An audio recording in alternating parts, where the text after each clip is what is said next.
What's up my boy, c'est et maintenant on vous prend une toute nouvelle vidéo, mais ce n'est pas pour rigoler cette fois-ci. Maintenant, dans cette vidéo, on va voir les 9 erreurs les plus coûteuses de l'histoire.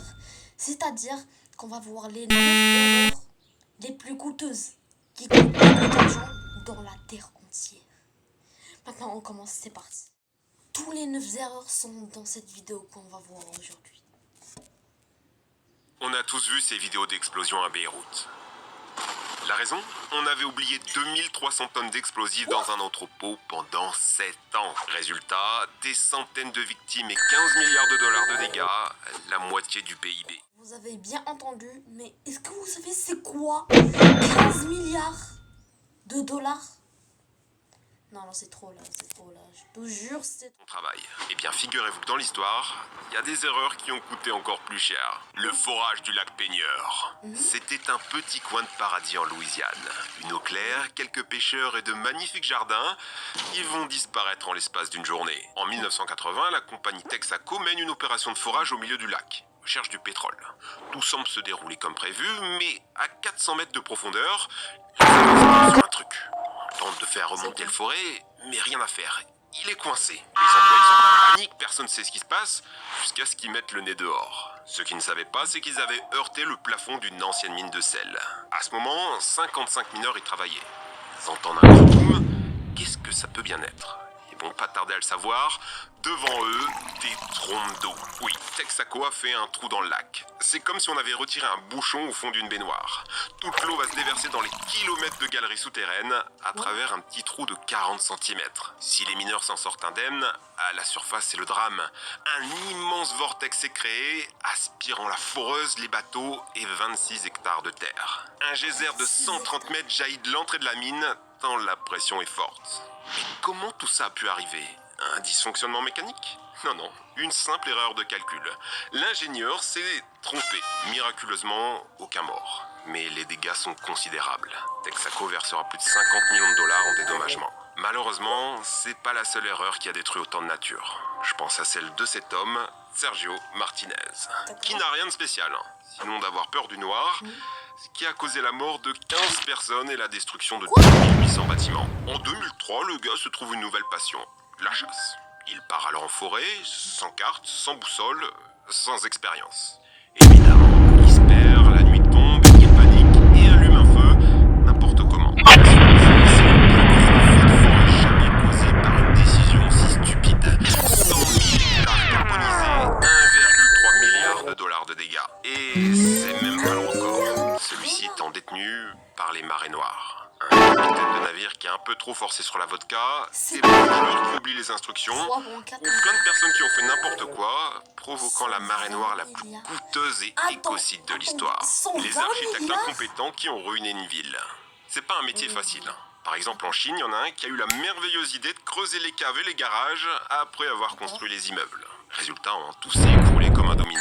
3 millions de dollars de dégâts et la prison à vie pour les deux constructeurs. À Londres, un designer loufoque s'est dit qu'un grand immeuble en verre avec une forme concave, ça serait chouette. Ce qu'il a oublié, c'est que le soleil s'y réfléchirait comme dans une lampe. Résultat, un vrai rayon de la mort en direction des trottoirs. Plus de 100 degrés au sol, on pouvait y faire cuire un œuf. Les voitures garées fondaient sur place. Ça a coûté 10 millions de dollars pour y installer des brises-soleil. Le pire, c'est qu'il a recommencé dans un hôtel.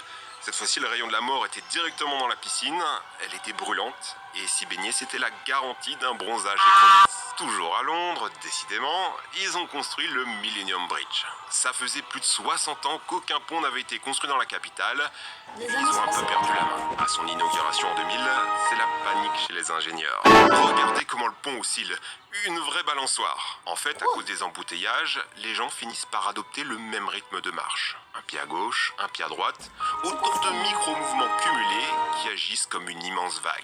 Il faudra 2 ans pour trouver la solution, des amortisseurs hydrauliques qui vont coûter 6 millions de dollars, en plus des 20 millions prévus initialement. Il y a eu un phénomène assez similaire lors de l'accident du Tacoma Narrow Bridge aux États-Unis. Regardez ces images terrifiantes. Comment le pont a fait pour tenir ? Le problème ici, c'est le vent. L'ingénieur n'avait pas pris en compte le besoin d'aérodynamisme. qui a transformé le pont en balançoire géante. C'était pourtant le troisième plus grand du monde et sa destruction va coûter plus de 120 millions de dollars. Pas mal, pas mal. Mais on peut faire mieux. Le faille d'ingénieur le plus cher... En 1628, le roi de Suède ordonne la construction du Vasa, un navire de guerre gigantesque censé symboliser la puissance du pays. La construction a plein de problèmes, mais le roi met la pression. Il a besoin du bateau le plus vite possible. Et personne n'ose lui dire la vérité. Le jour de l'inauguration, un vent un peu trop puissant va le faire tanguer, s'infiltrer dans les sabords. À même pas 100 mètres du rivage, il sombre, emportant la vie de dizaines d'hommes. Le bateau avait coûté une fortune pour l'époque. 5% du PIB de la Suède. Aujourd'hui, ça représenterait presque 27 milliards de dollars. Évidemment, le pays investissait autant de son budget. On a fini par le remonter en 1961, presque intact, et se poser dans un musée à Stockholm. Ces fautes de frappe qui ont coûté des millions. En 2005, Takashi Kotegawa devient une légende. Il va gagner 17 millions de dollars depuis sa chambre. Son s'est enlevé un peu plus tôt que les autres. Ce matin-là, la banque d'investissement Mizuho Security doit introduire une nouvelle société en bourse. Histoire de tester sa bonne valorisation, la banque va mettre en vente une seule action au prix de 610 000 yens. Enfin, c'est ce qui aurait dû se passer.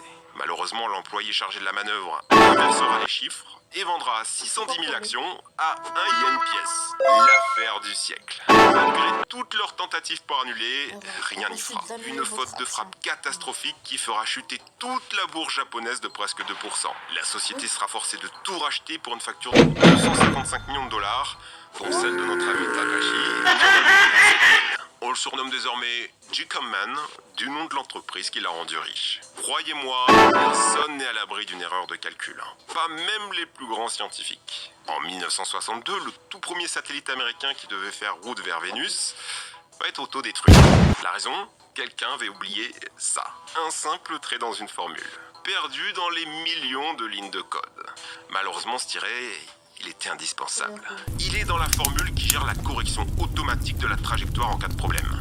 Par exemple, s'il y a des turbulences. La faute restera plusieurs années dans les programmes de la NASA. Et personne ne l'a jamais remarqué, puisqu'il n'y a jamais eu besoin de l'activer. Sauf le jour du décollage de Mariner One. Soudain, la radio se coupe. La fusée est obligée de se débrouiller tout seul et lance donc son programme anti-turbulence. Gros bug. La trajectoire fait n'importe quoi et la fusée se dirige toute seule vers des zones habitées. Heureusement, on a pu l'auto-détruire en urgence. Le coût de la faute, 150 millions de dollars, ainsi qu'un retard considérable dans la conquête spatiale.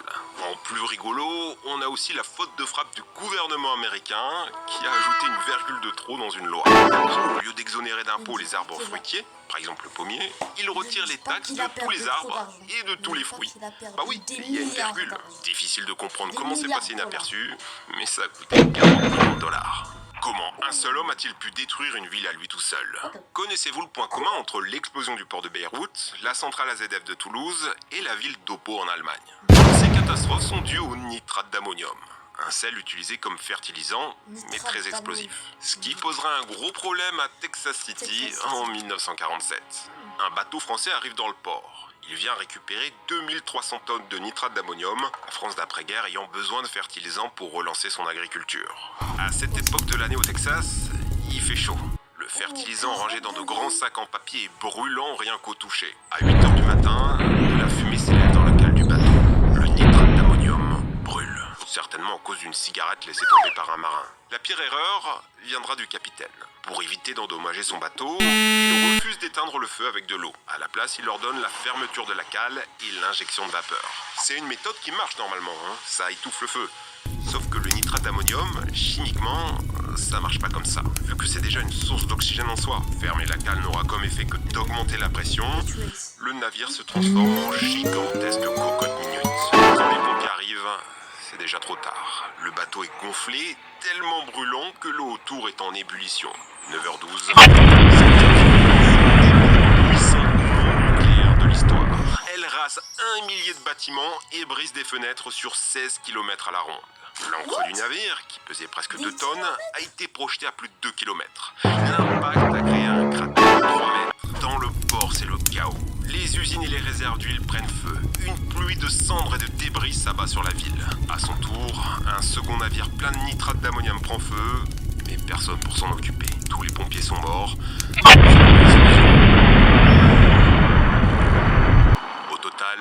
581 victimes et 1 milliard de dollars de dégâts. L'erreur la plus coûteuse de tous les temps, Tchernobyl. Et si je vous disais que cette catastrophe était la faute d'un seul homme, Anatoly Dyatlov. Contrairement à une idée reçue, c'est pas que les Russes ne savaient pas construire de centrales.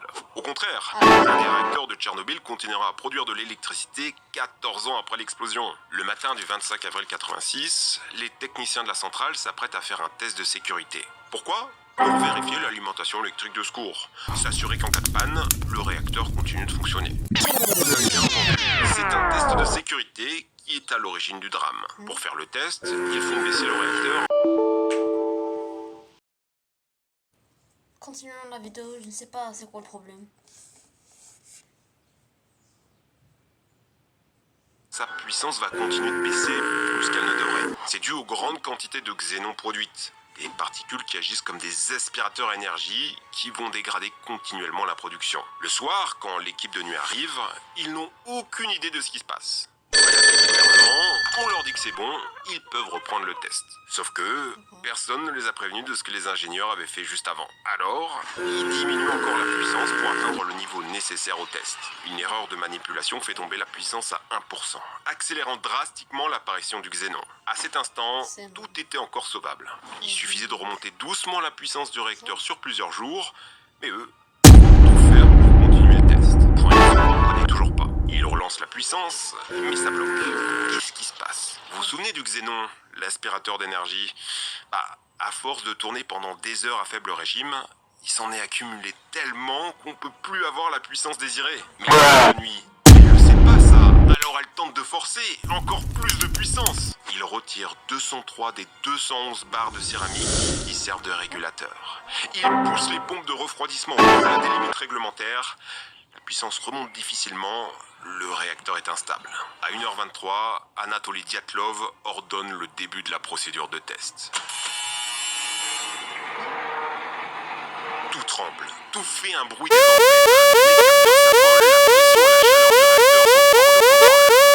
Un employé va alors se jeter sur le bouton d'arrêt d'urgence, ça va faire descendre les barres de céramique, on va maîtriser la réaction et on sera tous sauvés. C'est ce qui aura dû se passer, mais les barres descendent beaucoup trop lentement. Personne n'avait prévu ce genre de situation, alors pourquoi se presser ? En plus, le système de protection fait n'importe quoi, la puissance augmente encore, on est 10 fois au-dessus des limites maximales. Là, il n'y a plus rien à faire. Sous la pression, le transpercé par les centaines de morceaux graphiques qui protégeaient le cœur. La suite, vous la connaissez. Encore aujourd'hui, la catastrophe coûte cher. On estime ça à plus de 700 milliards de dollars.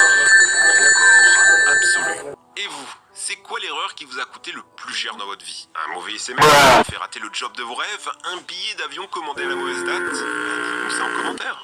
Pensez à cliquer sur ce bouton pour nous aider à atteindre les 3 50 millions d'abonnés. abonnés. Merci de nous avoir suivis. Allez les amis, ciao. D'accord. What the fuck, la dernière qui a coûté 700 milliards de dollars. Est-ce que vous savez c'est quoi 700 milliards ? Non, c'est trop. C'est comme 7 trillions de dirhams.